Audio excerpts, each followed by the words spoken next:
Hey guys, in our last discussion board post, I'm going to be talking to you about the Second Amendment to the Constitution, or as we commonly know it today, the right to bear arms. It is very much an amendment that has become the center of discussion and very much a hot topic in the United States today. But before I get there, I want to discuss a little bit of the history of the Second Amendment and why the founders thought it was necessary to create such an amendment.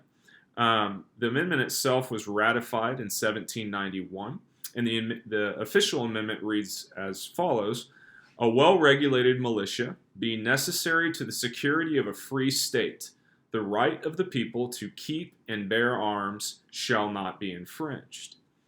Well, speaking to the militia portion, the founders very much feared uh, tyranny, as they should. I mean, they were trying to free themselves from Britain, as we have been learning, and they also feared the evil of maintaining a standing army.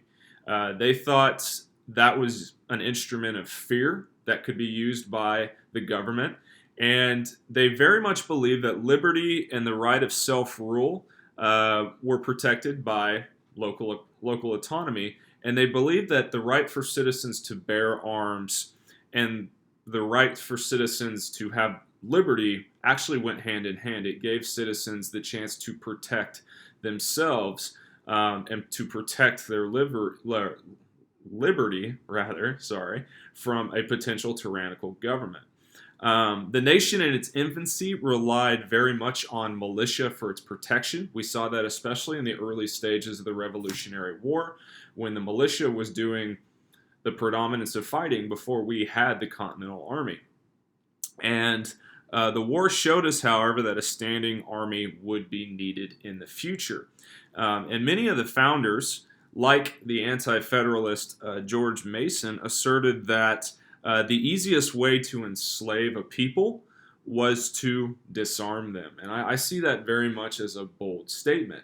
As a ruler, as a tyrannical ruler, if you really want to take control of the population, then you take control of their way to protect themselves or potentially to fight back against your tyrannical rule. And almost, as Mason also agreed, that every individual has the right to self-defense. And that became kind of the huge driving force behind the Second Amendment. One is they wanted it for the fact of creating militias if necessary and continuing to do so. But two, they wanted citizens to be able to protect themselves against a potential tyrannical government, but self-defense, to protect their liberty. They felt like that was a natural right. And now if we kind of leap forward to the more modern era, the Second Amendment today is probably one of the most highly contested, discussed, debated amendments that we have. It is very much, especially with school shootings, mass shootings, gun control, all of these topics have really become at the forefront of discussion. And there are people on drastic ends of the spectrum. Some people, as we know, would love to be able to have an arsenal in their house and feel like that's fine. Other people believe that citizens should not be able to own guns. And I have seen it myself in other countries that there are very strict gun laws to help control gun violence. And some of there's actually been, in 2008, there was a court case.